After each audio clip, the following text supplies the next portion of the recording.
पर जो प्राप्त हुआ है वो ये है कि पुष्कर सरोवर में पानी की आवक की व्यवस्था है, उसके निकासी की व्यवस्था नहीं है।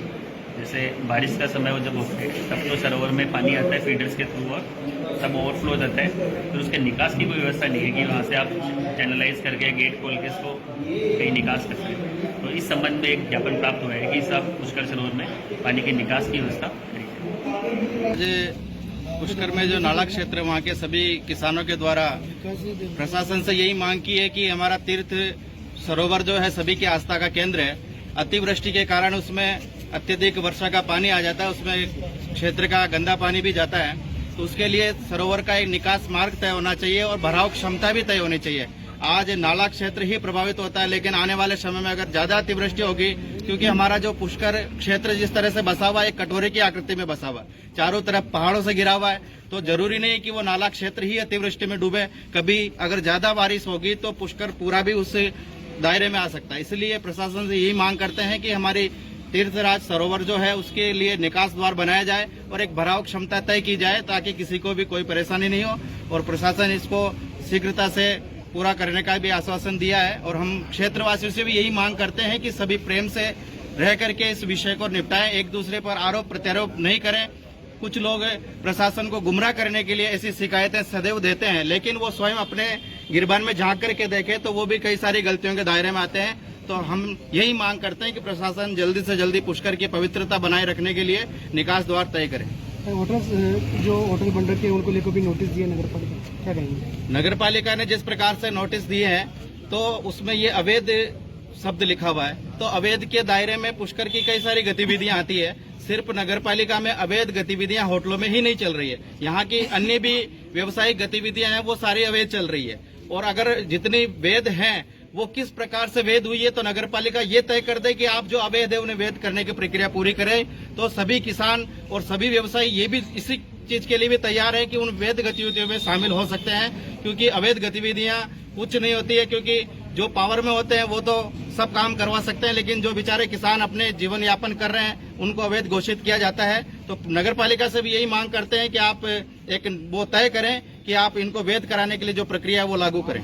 क्या है कि हमारे व्यावसायिक क्या है कि हमारे सभी नाला के किसान लोग हैं, हमारे को बार बार परेशान किया जाता है। अरुण पाराशर है जो बार बार प्रशासन में शिकायत करता है कि वहाँ से नाला के लोग हैं फीडर में गंदगी कर रहे हैं, सरोवर में गंदा पानी आता है, जबकि हमारे नाला के कोई भी मकान की या किसी भी कहीं भी पूरे फीडर में आप जांच कर ले, प्रशासन स्वयं जांच कर ले, अगर कहीं भी वहां से गंदगी आती हो तो हम इनका दोषी हैं। लेकिन क्या है कि बार बार ये प्रशासन में कभी कलेक्टर के कभी एसडीओ के ये अरुण पाराशर जो शिकायतें कर रहा वो गलत है। इसके बारे में पूरे ग्रामवासियों में आक्रोश है।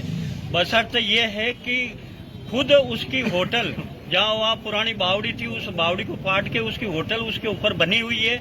और किसी समय जोधपुर महाराजा ने जब पहली बार नाराव पडियार ने पुष्कर सरोवर के लिए खुदाई की थी, घाटों का निर्माण किया था, उस समय की पुरानी फीडर वहां से बनी हुई है, जो मुरली पीपली होते हुए आगे जो अतिवृष्टि का जो पानी आता था, अतिरिक्त पानी आता था जो आगे निकलता था।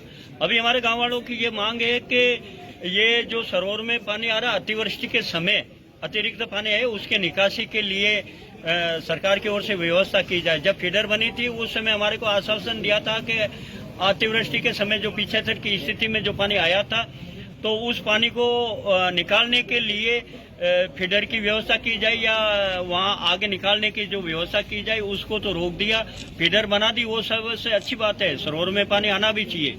और जो मछलियां मरी थी, मछलियां तो कम पानी होने की वजह से जो अत्यधिक गर्मी थी उसकी वजह से मरी।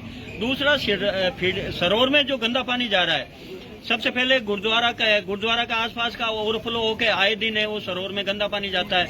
अभी जो बरसात हुई है नरसिंह घाट से पूरी छोटी बस्ती क्षेत्र का पूरा गंदा पानी सरोवर में गया।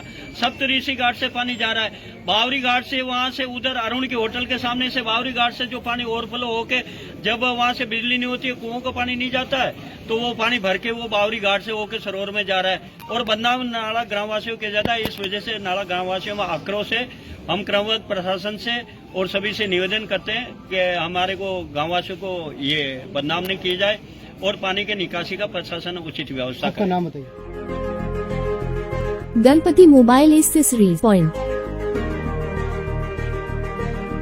जहां आपको मिलेंगे सभी कंपनियों के mobile cover, headphones, chargers, wireless chargers, gorilla glass protection और भी बहुत कुछ। तो देर किस बात की, अभी चले आए गणपति एक्सेसरीज पॉइंट, केसरगंज गोल चक्कर के पास, पड़ाव, अजमेर। जब फैशन की हो बात तो मास्टर फैशन को क्यों नहीं करेंगे याद। अजमेर में गारमेंट्स की सभी न्यू वैरायटीज उपलब्ध है, एक ही छत के नीचे। Jeans, T shirt, lower, track suit, coat, blazer, pant, shirt और भी बहुत कुछ। ऐसा फैशन जो बढ़ाए आपका लुक और रखे आपको जमाने से 2 कदम आगे। आज ही मास्टर फैशन पर विजिट करें और अलग अलग परचेजिंग पर पाइए attractive discount offer. Master fashion, plaza road, Ajmer.